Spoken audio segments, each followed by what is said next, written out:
Welcome back. The surging number of U.S. coronavirus cases has broken a record set one day earlier by almost 20,000.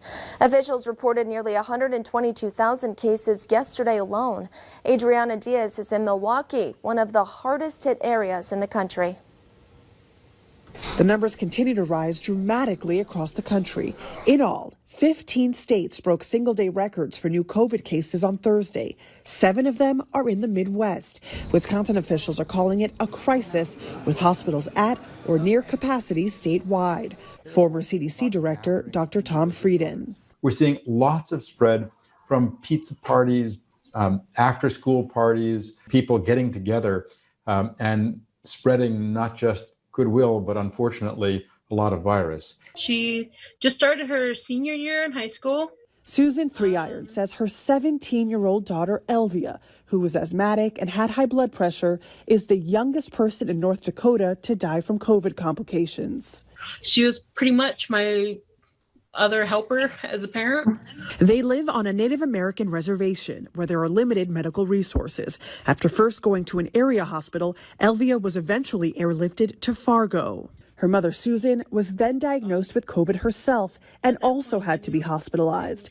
She was watching Elvia on a video link when her daughter's heart stopped. Your daughter passed away while you were also at the hospital with COVID. Yes, they put the phone beside her. I told her I love her. Told her she could rest now and be at peace.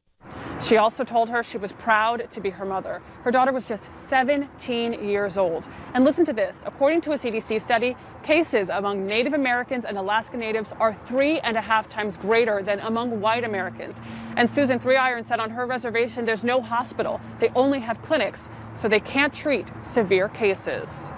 Adriana Diaz, CBS News, Milwaukee.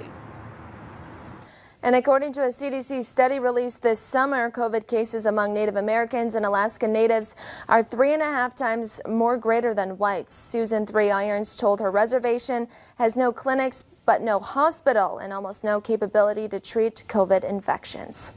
And for the first time in nearly 20 years, the FDA may approve a new drug for Alzheimer's. The treatment is designed to help patients who are in the earliest stages of the disease, and it's given to patients through intravenous infusion. An advisory committee is meeting today on whether the agency should approve the drug or not. The FDA could make an official decision by early March. And nearly a third of Americans don't know the symptoms of a stroke. That's according to new data from the Centers of Disease Control. It shows 67% of adults in the U.S. knew all 5 signs of stroke and the importance of getting immediate medical care. People with less education and Hispanic adults were least likely to have the recommended stroke awareness. The symptoms of stroke include sudden numbness of the face, arm or leg confusion, vision trouble, difficulty walking, and severe headache.